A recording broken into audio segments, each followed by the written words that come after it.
Princess Orlin called the human scars ugly before the entire Bath Court. And every alien noble laughed, until Captain Tomas Reed began naming the dead who had given him each one. She had not meant to be cruel, at least that was what she told herself later. The Valyrian court prized flawless skin, polished crests, and beauty untouched by hardship. Their warriors wore armor to prevent marks. Their healers erased every wound. Their nobles spoke of scars the way gardeners spoke of rot. So when the human envoy removed his dress jacket for the honor cleansing before the peace banquet, and the silver lamps revealed the map carved across his back, chest, arms, and throat, Orlin recoiled before wisdom caught her tongue. "How tragic," she said. "Such damage." The laughter came softly first, then brighter, then cruel enough to echo off the pearl walls. Tomas did not cover himself. He stood in the warm mist with water running along old burns, pale cuts, dark punctures, and one jagged line beneath his ribs. His face did not harden, which somehow made the shame worse. He only looked at the princess with tired earth eyes and asked, "Would your highness like the short version or the honest one?" That was when the court learned that a scar is not the opposite of beauty. It is memory with a body. Orlin lifted her chin. Trapped by pride, speak human. Tomas touched the thin white crescent beneath his left eye. "This one is from New Dakar Station. Coolant pipe burst in the nursery ring. I was 17, too small for rescue armor, so command sent me through the gap. There were 36 children inside. One little girl bit me when I pulled her from the crib. Thought I was a monster. Fair reaction. I had ice on my face and blood in my mouth. She lived." The court quieted. "Because even cruel people understand children." Then he touched the burn climbing over his right shoulder. "This came from the grain moon of Pelos. Raiders fired on refugee silos. I carried a Valyrian priest through a field burning from both ends. He prayed the whole time. I swore the whole time we both arrived alive." Orlin's mother stiffened on the royal bench. Because the treaty records had mentioned a rescued priest, not the human who had smelled of smoke for weeks afterward. The first noble stopped smiling. He turned, showing 3 parallel gouges across his back. "These are from Brackengate, a child soldier.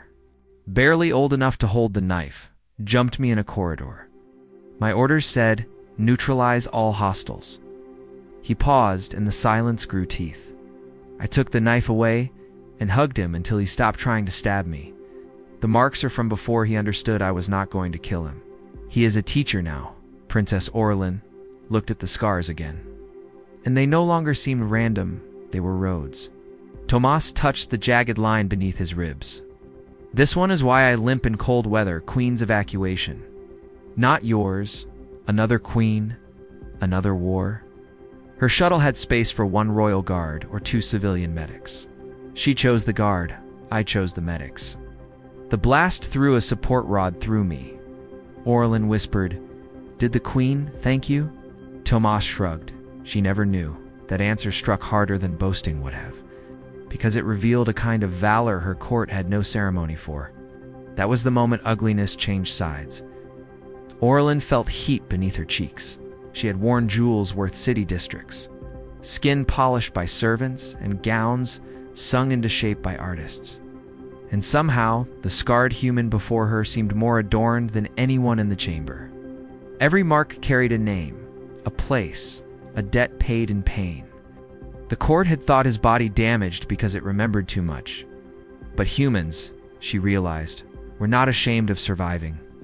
They wore survival like scripture. Tomas touched the narrow scar across his throat last. The princess found herself leaning forward, afraid to hear and more afraid not to. "This one," he said, "was from Earth, before space, before uniforms. Before any noble knew our species existed. My little brother fell through lake ice. I went in after him. The edge cut my throat when the ice shifted. We both lived. He has 3 daughters now. They call me Uncle Scratch." A sound escaped Orlin. Almost a laugh, almost a sob. The human looked at her then. Not accusing, not triumphant. "Only patient scars are not all glorious. Princess, some are foolishness. Accidents, bad luck, mistakes we wish we could redo, but many are receipts. They prove love had a cost, and someone paid it. He picked up his jacket, but did not put it on yet. Maybe they are ugly. I cannot see them the way you do. I only know that most of mine means someone else got to go home. No weapon had ever humbled the court so completely. Princess Aurelin stepped down from the bathing dais. Her attendants hissed in scandal. Her tutors whispered protocol. Her mother said nothing. Because queens know when daughters are being crowned by understanding. Aurelin stood before Tomas and bowed, not the tiny nod owed to foreign officers, but the deep bend reserved for saints and ancestors. Captain Reed, she said, I called your scars ugly because I did not know how to read them. Tomas blinked once, then bowed back. Your Highness? She rose, eyes bright. Teach us. So he did. Not with lectures, but with names. New Dakar, Pelos, Brackengate, the Frozen Lake. Names that turned wounds into monuments, and monuments into warnings. When the banquet began, no one asked the human to cover his scars. Instead, the old generals uncovered theirs. Servants showed burned hands, pilots showed grafted arms. Even Queen Maratha removed her jeweled collar to reveal the old blade line she had erased from every portrait. By midnight, the palace mirrors reflected a different kind of beauty.